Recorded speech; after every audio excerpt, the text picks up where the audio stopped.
Marcos 7, 24 ao diante.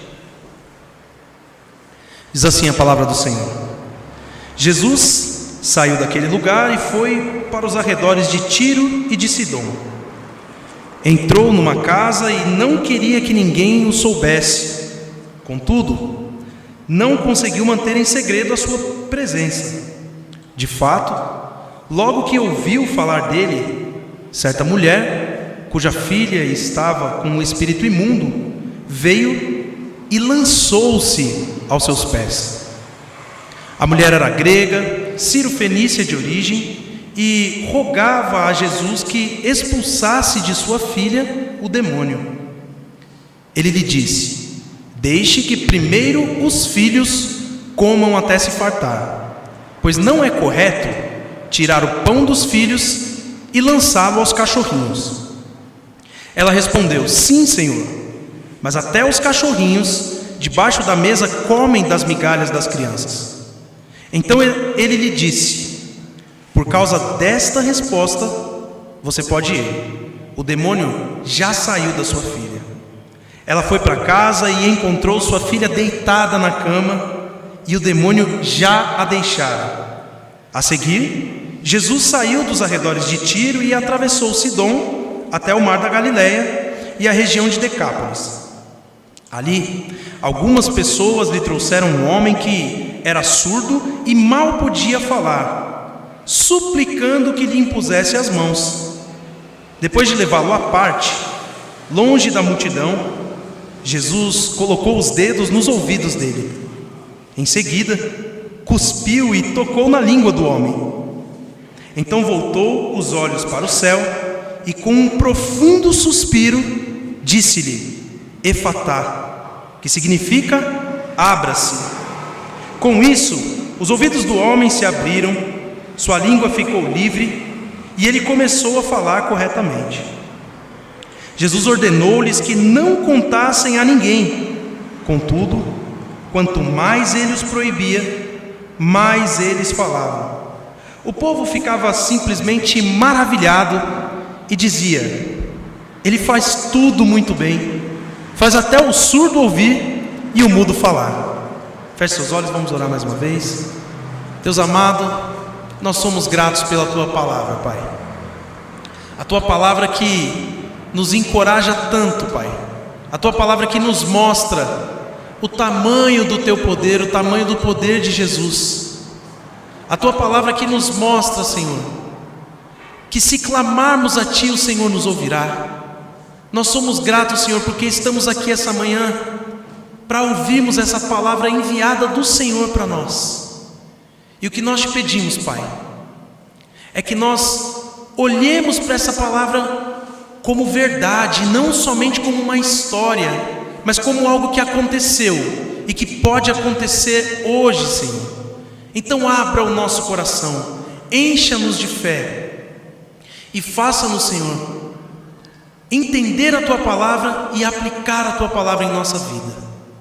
Pedimos isso pela capacitação do Teu Espírito, em nome de Jesus, amém. Meus irmãos, que palavra maravilhosa! E essa palavra automaticamente nos leva a uma pergunta: você ora por seus amados? Você ora pelas pessoas que você conhece que estão longe da presença do Senhor? Mas com qual frequência você ora por essas pessoas? E por quanto tempo você ora por essas pessoas? É automático a gente pensar nisso ao ler esse texto. E para falar sobre isso, eu quero falar sobre uma pessoa que orou muito pela conversão do seu filho.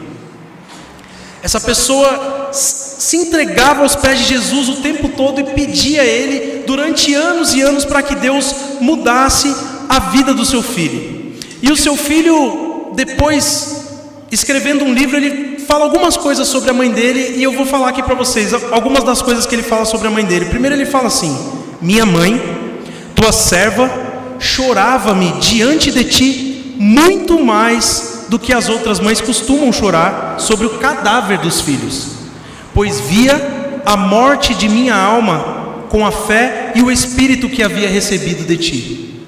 Então a mãe desse menino, desse homem, ela orava como se estivesse orando sobre o cadáver do filho dela, porque ela sabia a gravidade do filho dela não estar nos caminhos do Senhor.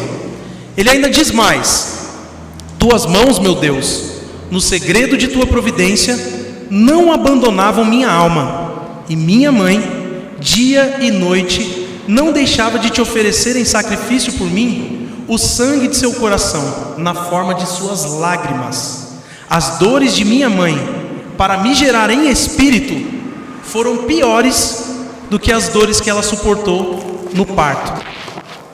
Essas palavras são sobre uma mulher chamada Mônica, que orou anos e anos por seu filho, Agostinho, um grande doutor da igreja, mas que antes de ter seu encontro com Deus tinha uma vida devassa, longe dos caminhos do Senhor, chegado numa festa, chegado em bebedeira, chegado em tudo que não presta. Mas a mãe dele passou anos e anos labutando em oração, pedindo a Deus para que ele se convertesse. E depois dele convertido, já próximo à morte da sua mãe, a sua mãe disse essas palavras para ele: filho, quanto a mim, já nada me atrai nesta vida. Não sei o que faço aqui ainda, nem por que ainda estou aqui, se já desvaneceram para mim todas as esperanças do mundo. Uma só coisa me fazia desejar viver um pouco mais, e era ver-te cristão antes de morrer. Deus me concedeu esta graça superabundantemente, pois te vejo desprezar a felicidade terrena para servi-lo. Que faço, pois, aqui? Então essa mulher, ela já não precisava de mais nada, porque ela orou tanto para um filho que era apegado às coisas desse mundo, e ela viu esse filho desprezando tudo isso para viver a vontade de Deus. Aqui ela já estava satisfeita, mas foram anos de luta. Não foram 2 dias, não foram 2 meses, foram anos de luta. E o texto de hoje, ele vai nos mostrar que quem a Jesus pede por seus amados com fé, verá que nenhuma barreira ficará em pé, e não importa de onde você seja ou quem você é. Se você pedir a Jesus com fé, nenhuma barreira ficará em pé. Não importa de onde você veio, não importa quem você seja, o que importa é o seu pedido a Jesus. A semana passada, o texto pregado falava sobre homens que achavam que o que entrava pela sua boca contaminavam eles. E Jesus basicamente mostrou a eles que não é o que entra pela boca do homem que o contamina, mas é o que sai dele. Dessa forma, Jesus mostra que não existe alimentos puros ou impuros. E hoje vai ficar claro que também não existem pessoas puras ou impuras, pessoas que são especiais e que têm um acesso diante de Deus e outras não. Jesus mostra isso para a gente. E nós vemos aqui que do início do Evangelho de Marcos até o texto anterior a esse que a gente está vendo hoje, Jesus passou grande tempo ao redor de Cafarnaum, e geralmente com muitas multidões. Sempre tinha muita gente ao redor dele, sempre era aquele movimento todo, e Jesus sabia que ele estava cada vez mais próximo de sua morte. Por isso ele resolve sair daquele lugar para tentar ir para um lugar distante e poder dar mais atenção para os seus discípulos. Afinal de contas, ele precisava explicar que o reino dele não era algo somente terreno e não era para aquele momento, mas ele precisava explicar o que significaria a morte dele, inclusive para os discípulos, o que isso custaria, o que isso causaria na vida deles. Então Jesus sai de Cafarnaum e vai para os arredores de Tiro e de Sidom para procurar um lugar tranquilo para poder treinar os seus discípulos. Então ele entra numa casa e procura que ninguém saiba que ele está ali, para que ele treine os seus discípulos, para que ele possa ficar sós com eles. A gente vê o movimento da vida de Jesus durante o Evangelho de Marcos. Toda hora chega a multidão, chega um doente. A gente vê que tinha momentos que Jesus não conseguia nem comer de tanta correria que tinha, e ele procurou esse momento para ficar sós. Ele queria que fosse algo mais tranquilo, mas não deu certo, porque a notícia foi se espalhando, os vizinhos foram ficando sabendo que Jesus estava ali, e aí vocês sabem como que é, o povoado pequeno, um fala daqui, outro fala dali. Não, ele chegou, ele está ali. Foi começando daquele jeito, até que essa notícia chegou a essa mulher que nós vimos no primeiro trecho desse texto. E quando essa notícia chegou a essa mulher, ela ouviu relatos sobre Jesus. E provavelmente, nos relatos que ela ouviu de Jesus, ela ouviu sobre como Jesus expulsava os demônios. Então, quando ela ouviu isso e sabia que ele estava ali tão próximo, ela pensou: é a minha chance. Agora é a hora de eu colocar nas mãos de Jesus o sofrimento da minha filha. Era a chance dela, só que ela só precisava achar um jeito de conseguir chegar até Jesus e falar com ele. A gente não sabe, o texto não deixa claro como foi, se foi fácil, se ela já conseguiu entrar na casa, se foi aos arredores da casa, mas ela pensou: eu preciso falar com esse homem. E aqui, meus irmãos, traçando um paralelo com a nossa realidade, eu quero perguntar para vocês: o que você seria capaz de fazer para um tratamento de uma pessoa da sua família? A gente vê algumas pessoas que têm doenças muito raras, e algumas doenças que a gente vê que não tem nem tratamento no país dessa pessoa, e ela precisa ir para outros locais. Geralmente esses tratamentos são muito caros.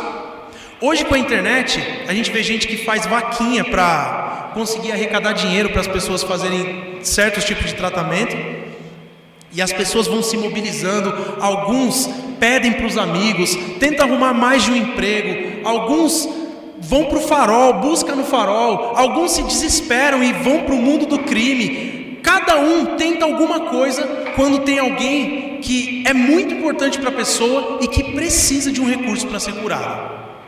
E essa mulher, o maior recurso que ela tinha era Jesus. Afinal de contas, o texto já diz que a filha dela estava endemoniada, ela já sabia o que era. Então não adiantava ali no SUS, ela precisava de Jesus. O negócio dela tinha que ser com Jesus. Só que muitas vezes, voltando para pessoas que têm que buscar um tratamento para alguém que seja querido dela, ela faz todos os esforços, mas ela esquece de entregar essa pessoa a Jesus. Ela esquece de clamar a Jesus pela cura da pessoa. Ou às vezes não é nem que ela esquece, ela não acredita nisso. Ela fala assim: isso é coisa do passado, isso não acontece mais hoje.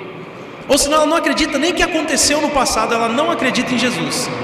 Essa mulher acreditava que Jesus poderia mudar isso, poderia mudar essa situação.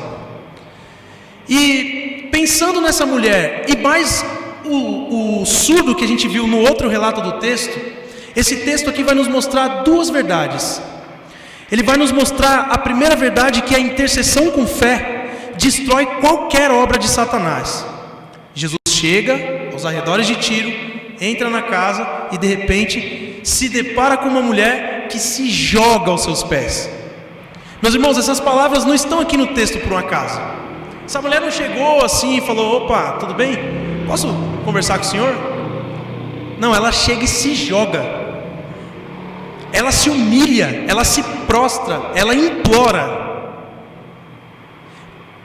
Imagine, irmãos, o que essa mulher já não tinha passado até chegar nesse momento de estar com Jesus. Quanto tempo vendo a filha dela sofrendo, sendo assolada por demônios. Então aqui, quando ela está diante de Jesus, ela não tem dúvidas, ela não coloca nenhum tipo de empecilho, ela não tem vergonha, ela se joga aos pés de Jesus. Imagine você ter uma filha endemoniada. Você chega na sua casa e vê aquela situação, dia após dia, ela sofrendo, você sofrendo, a família sofrendo. Por quanto tempo será que essa menina sofria? A gente não sabe. Por isso que ela se joga desse jeito. Depois de ter ouvido falar de Jesus, ouvido falar do que Ele fez, ela clama a Ele. Só que ela tinha alguns problemas para falar com Jesus. E o primeiro problema é que ela era mulher. E naquele contexto social, a mulher raramente podia se dirigir a um homem para falar com ele. Só que esse problema ainda não era o problema mais grave, porque essa mulher era grega. Essa mulher, ela não era do povo da aliança. Ela era considerada gentia. E gentil, basicamente, é todo mundo que não é judeu. Então ela não tinha a chance de poder pedir para Jesus para que ele fizesse aquela cura. Mas ela não está nem aí, ela teve fé. E por isso ela implora, por isso ela se joga. E quando a gente olha o texto pela primeira vez, parece que Jesus dá uma desprezada nessa mulher. O relato paralelo a esse, que é o de Mateus, fala que ela vai clamando e que Jesus não responde.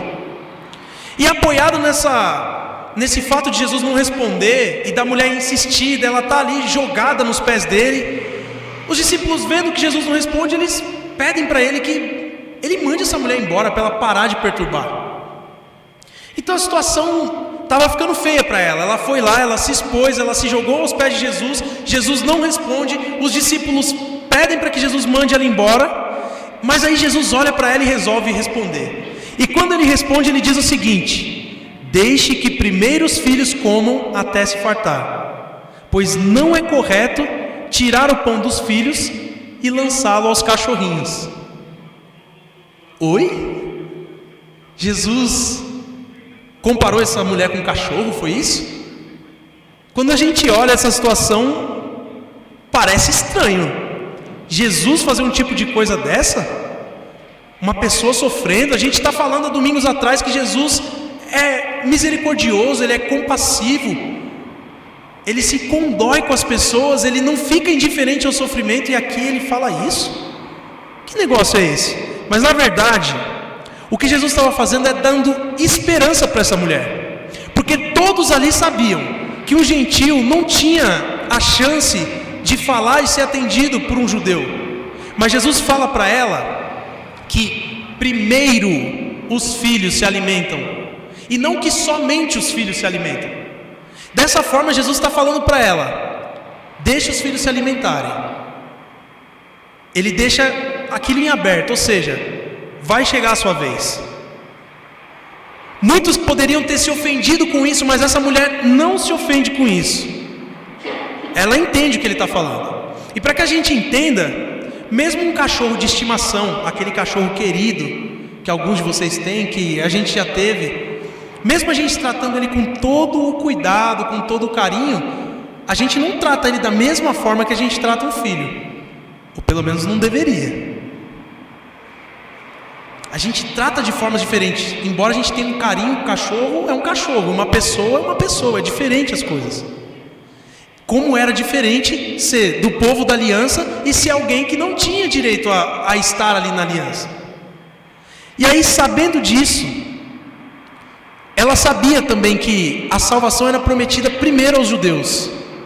E esse texto vai mostrar para a gente que a salvação não é só para os judeus, é também para os gentios, é também para aqueles que acreditam em Jesus, independente da sua nacionalidade, independente de onde ele tenha vindo. Então essa mulher, com a fé que ela teve, com a coragem que ela teve de chegar até Jesus, primeiro ela chama ele de Senhor, coisa que muitos ali não faziam. Os fariseus olhavam para Jesus com desprezo, os mestres da lei muitas vezes não estavam nem aí para o que Jesus estava fazendo, mas ela começa chamando Jesus de Senhor. E aí depois ela fala: sim, Senhor, mas até os cachorros comem das migalhas que caem da mesa dos filhos. Essa mulher teve o entendimento de que não importava que fosse uma migalha, ela sabia que o que viesse de Jesus para ela seria mais do que suficiente para suprir aquilo que ela precisava. E Jesus diz que por conta dessa resposta, por conta dessa fé, a filha dela já havia sido restaurada, já havia sido liberta daquele demônio. E aí, a gente pode tirar coisas maravilhosas para a nossa vida pensando nesse trecho.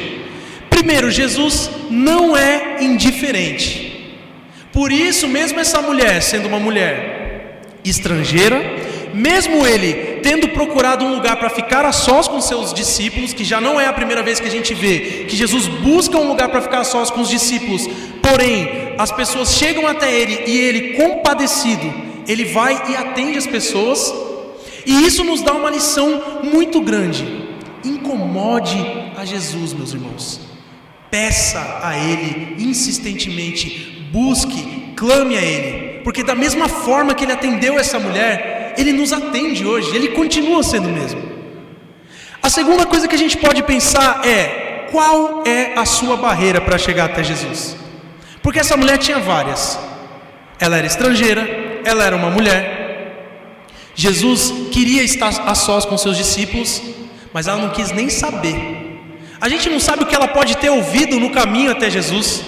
A gente não sabe qual foi o tipo de coisa que falaram para ela, mas ela estava lá com um foco, que era buscar ajuda para sua filha. Qual é a sua barreira? É a falta de fé? Qual é a sua barreira?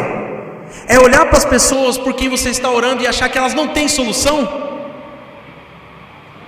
Muitas vezes nós oramos por uma pessoa um tempo e quando a gente vê que ela continua com o mesmo comportamento, a gente deixa de orar porque fala: esse aí não tem jeito não, não dá não. Orei e continua sendo desse jeito aí, ó, brigando com todo mundo, não quer saber de nada. Ore, incomode Jesus, peça e peça de novo. Porque às vezes parece para a gente que demora muito, mas o tempo de Deus é diferente do nosso. Veja o exemplo de Mônica do começo do texto e veja essa mulher.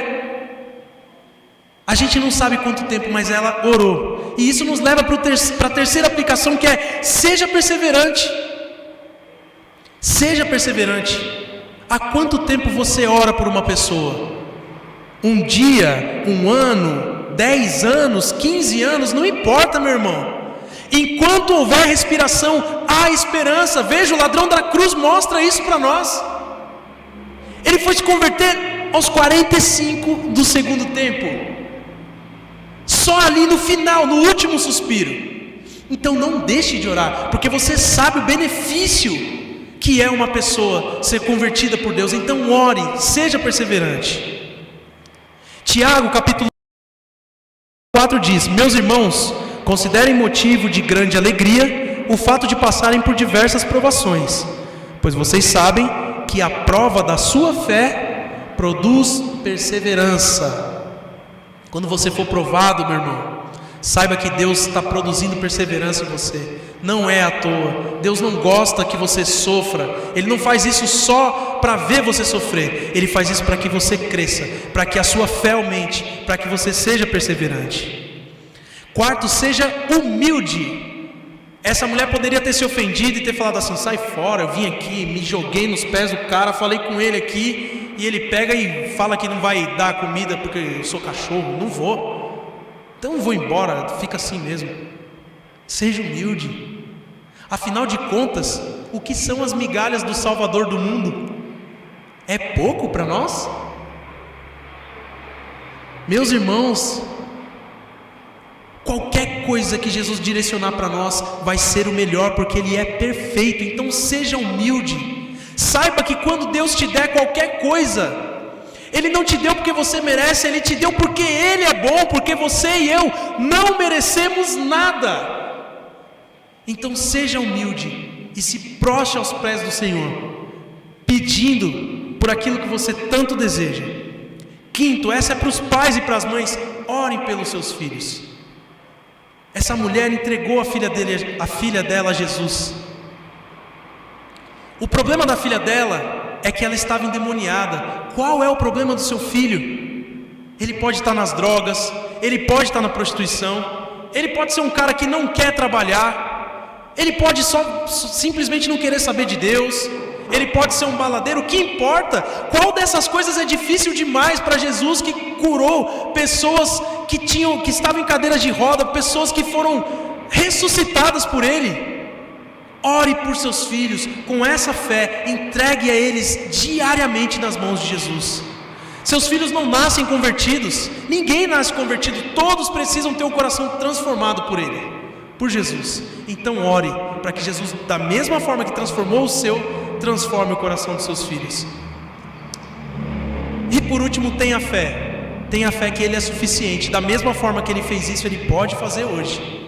Jesus Cristo é o mesmo. E eu bato nessa tecla, meus irmãos, porque nós corremos o risco de ver essas histórias, achar elas lindas, mas não achar que elas se aplicam a nós. Mas elas se aplicam. O meu pai, a minha mãe, a minha irmã, eles podem se converter porque Deus converteu a mim, que fui um traste por toda a minha vida. Da mesma forma que Deus curou O surdo que a gente vai ver daqui a pouco, ele pode curar um câncer, ele pode fazer qualquer coisa, ele é suficiente. Então tenha fé. E depois de Jesus ter transformado a vida dessa mulher e ter mostrado que a intercessão com fé destrói as obras de Satanás, ele sai dali para a região de Decápolis para mostrar a segunda verdade aos seus discípulos e a nós. E a segunda verdade é que a intercessão com fé traz cura para qualquer doença. O que acontece quando Jesus chega em Decápolis? Uma casa para ele descansar e depois começar o que ele queria fazer, que era ensinar os seus discípulos? Não. Chegam outras pessoas a Jesus. O texto diz que é outra multidão. Então aqui ele não está mais no território dele, ele está num território estrangeiro, mas mesmo assim as multidões vêm até ele. E é interessante que algumas pessoas, em um ato de intercessão, assim como essa mulher que intercedeu pela própria filha, eles levam esse homem a Jesus, pedindo para que Jesus o cure. E o pedido é engraçado porque eles pedem para que Jesus imponha as mãos sobre o doente. É como se eles tivessem ouvido falar que Jesus impôs as mãos sobre alguém e essa pessoa foi curada. E a única forma que Jesus tivesse de curar fosse impondo as mãos. Ó Senhor, cura, impõe as mãos nele para ele ficar curado. E muitas vezes, hoje em dia, nós somos assim. Nós queremos fechar Deus numa caixa e queremos que Ele haja somente de uma forma. Mas Deus, Ele não tem limites, meus irmãos. Ele pode agir de qualquer forma, Ele pode falar em qualquer tempo. Então, a gente não pode colocar Deus em caixas, assim como essas pessoas não podiam colocar. Novamente, Jesus está ali, no meio da multidão, e a multidão estava esperando o que muitas multidões sempre esperavam de Jesus: um milagre. Só que dessa vez ele faz diferente. Ele não faz um milagre ali na frente de todo mundo. Ele pega aquele homem e ele tira o homem do meio da multidão. Imagine essa caminhada, meus irmãos. Um homem surdo, talvez não estivesse entendendo o que estava acontecendo ali, quando as pessoas pegaram ele e levaram ele até Jesus. Um homem que não conseguia falar direito, ou seja, era alguém que não conseguia se relacionar. Nós estamos num contexto bom para entender isso. Como tem sido para você chegar aqui na igreja e cumprimentar as pessoas de longe? Como tem sido para você ficar longe do convívio social? Pois é, mas a pandemia passa. E outra, são com algumas pessoas que a gente não consegue se relacionar, mas na nossa casa a gente ainda consegue. Agora esse homem, como que ele se relacionava com as pessoas? Hoje tem língua de sinais, tem tudo mais, mas como será que era naquela época? Então imagine essa caminhada. Jesus sai com aquele homem, leva ele para longe, e aquele homem que antes ficava provavelmente isolado por ser alguém surdo, alguém que não conseguia falar direito, ele nem conseguia entender o que as pessoas falavam e nem poderia falar para que as pessoas entendessem ele. De repente ele está sendo conduzido simplesmente pelo próprio Deus encarnado. Ele é levado para longe. Jesus dá atenção para aquele homem. As curas de Jesus, os milagres de Jesus nunca são com o objetivo de fazer um espetáculo para que as pessoas vejam e falem: nossa, como ele é poderoso. Jesus, quando ele cura, ele restaura por completo. E aí, aqui a gente vê a diferença do procedimento de Jesus. Eles pediram para impor as mãos. Jesus curou a filha da mulher grega sem nem sequer ter ido até lá. Ele simplesmente curou ela de longe. Assim como ele já tinha feito também com outra menina que estava doente, e ele simplesmente falou: vai para sua casa que sua filha está curada. Em outros ele põe as mãos, cada hora ele faz de um jeito diferente. E aqui o texto diz que ele toca os ouvidos do homem, e depois ele provavelmente molha o dedo com saliva e toca na língua do cara. Que é isso? O que isso significa? Provavelmente Jesus estava se comunicando com esse homem. O fato de Jesus tocar nos ouvidos dele é como que uma forma de explicar que ele ia fazer algo por aquele homem, que ele ia curar. Não era no ouvido que ele tinha um problema, é que ele ia curar. A mesma coisa na língua. Jesus, ele faz por completo, ele toca naquele homem. E da mesma forma que Jesus toca naquele homem para que ele seja curado, Jesus toca hoje em mim e em você, Talvez você passe por algum sofrimento, alguma dificuldade que você não quer nem falar. Sabe aquela coisa que dói só de mexer? Jesus é o mesmo que pode tocar nessa ferida, porque onde Ele toca, Ele restaura, aonde Ele toca, Ele cura, aonde Ele toca, Ele transforma. E foi isso que Ele fez com aquele cego. O texto diz que ele, depois de ter tocado, olhou para o céu e deu um profundo suspiro, para mostrar o que o Evangelho de Marcos vem mostrando desde o começo, que Jesus, Ele tem compaixão das pessoas. Ele olha para aquele homem, Ele olha para a multidão e Ele sabe que essas pessoas têm sofrido, que essas pessoas estão como ovelhas sem pastor. É como no texto de João, capítulo 11, versículos 33 ao 36, que fala assim: ao ver chorando Maria e os judeus, aqui foi na morte de Lázaro, e os judeus que o acompanhavam, Jesus, presta atenção, agitou-se no seu espírito e perturbou-se. Onde o colocaram? Perguntou ele. Vem e vê, Senhor. Responderam eles. Jesus chorou. Então os judeus disseram: vejam como ele o amava. Meus irmãos, o dono da vida, ao ver o seu amigo morto, se agitou, se perturbou, porque ele sabia do sofrimento, mesmo sabendo que ele era suficiente para mudar toda aquela situação. Ele sabia o que aquela situação já tinha causado de sofrimento, e mais do que isso, mais profundo do que isso, ele sabia o que o pecado já tinha causado na vida daquelas pessoas. Por isso Jesus se compadece, Ele não é indiferente, Ele vê o seu sofrimento, Ele vê o seu sofrimento. Você não está sozinho. Quando você ora e parece que você não é ouvido, você está sendo ouvido sim. Você não está sozinho, porque Jesus não é indiferente ao nosso sofrimento. Jesus cura aquele homem que agora ouve e fala perfeitamente. E mais uma vez, uma pessoa que tinha uma vida destruída foi restaurada por Jesus. Uma pessoa, como a gente já falou, que passava por vários sofrimentos, inclusive esses físicos, foi ali completamente transformado por Jesus.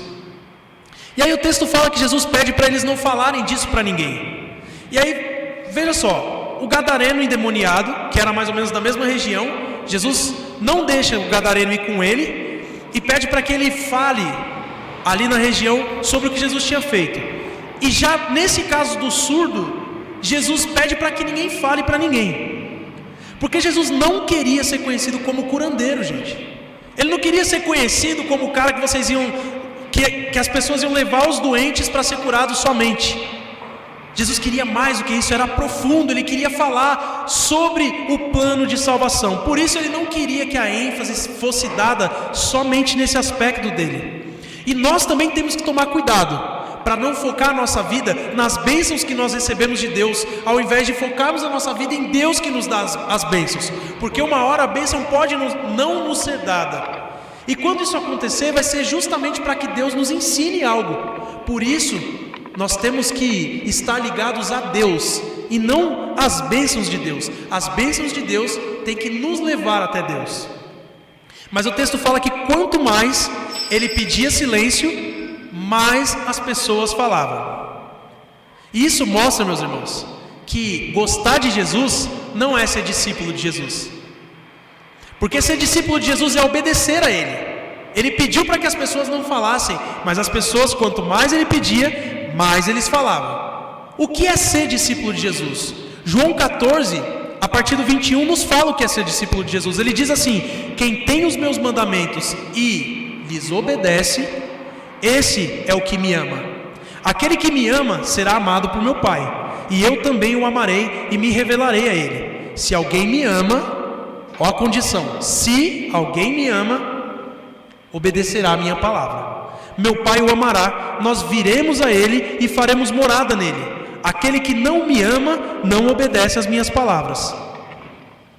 Eles viram o que Jesus fez, eles ficaram impressionados, mas aquilo não transformou a vida deles.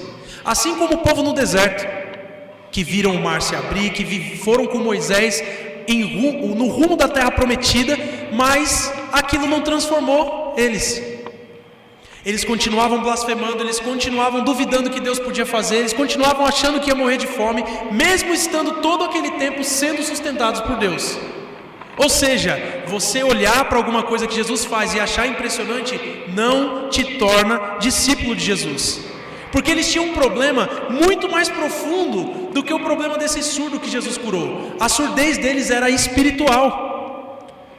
Mas Jesus é poderoso para curar inclusive a surdez espiritual. Talvez você esteja aqui e você ouve a palavra de Deus, mas você não obedece a palavra de Deus. Dia após dia você continua caindo nas mesmas coisas, fazendo exatamente a mesma coisa. Isso significa que você ainda é surdo espiritualmente.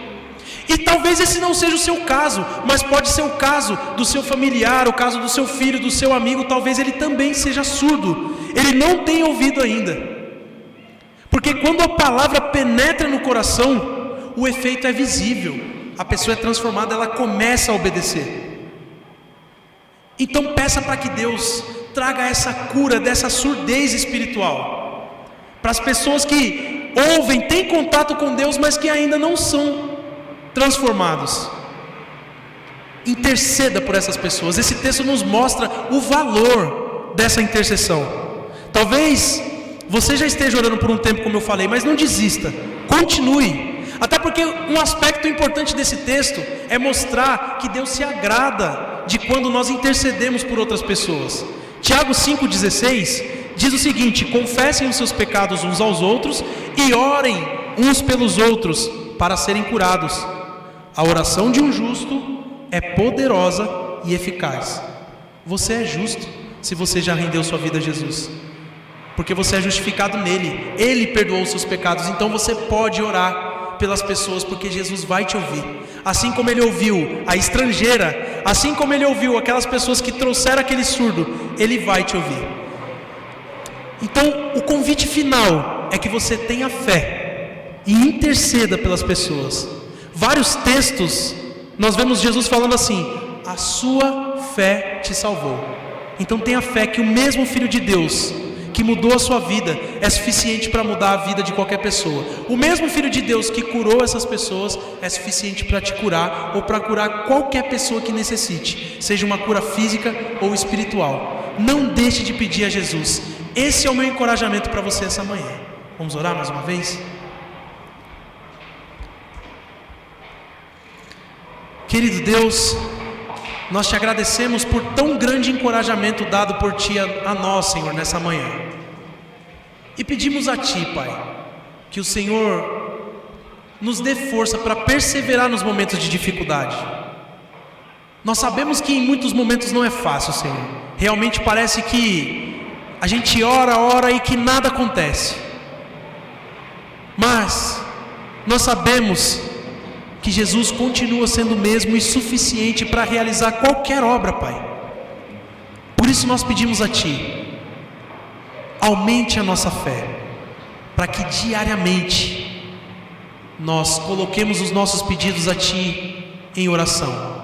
Senhor, faça com que nós tenhamos o desejo em nosso coração de passar por essa experiência de ver pessoas que nós oramos sendo transformadas. Para que isso nos impulsione, Senhor, a buscar, a orar, a clamar, a nos jogar aos Teus pés, assim como fez essa mulher. Senhor Deus, mais do que tudo, que o nosso ouvido, que a nossa boca também, Senhor, sejam abertas para ouvir aquilo que o Senhor tem para nos dizer e também para falar aquilo que o Senhor tem a dizer a outras pessoas. Para que o Senhor nos use, Senhor, e que a Tua palavra penetre na vida daqueles que ainda não Te conhecem, Pai. Faça de nós uma igreja intercessora, Senhor, completamente entregue nas Tuas mãos, sabendo que o Senhor é quem rege as nossas vidas. Entregamos isso nas Tuas mãos, em nome de Jesus.